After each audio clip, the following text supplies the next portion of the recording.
పాతకాలంలో ఒక ఇంట్లో దొంగతనానికై ఒక దొంగ దూరాడు.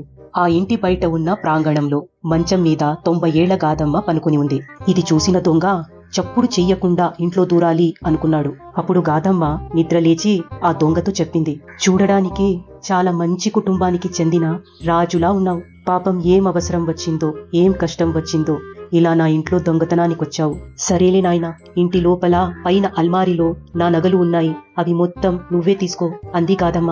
ఇది విన్న ఆ దొంగ చాలా సంతోషించాడు. అప్పుడు గాదమ్మ అంది, నాయనా, నాకు ఇప్పుడే ఒక కల వచ్చింది.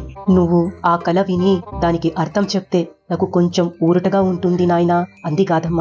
దానికి సరే అని చెప్పి ఆ దొంగోడు గాదమ్మ పక్కన వచ్చి కూర్చున్నాడు.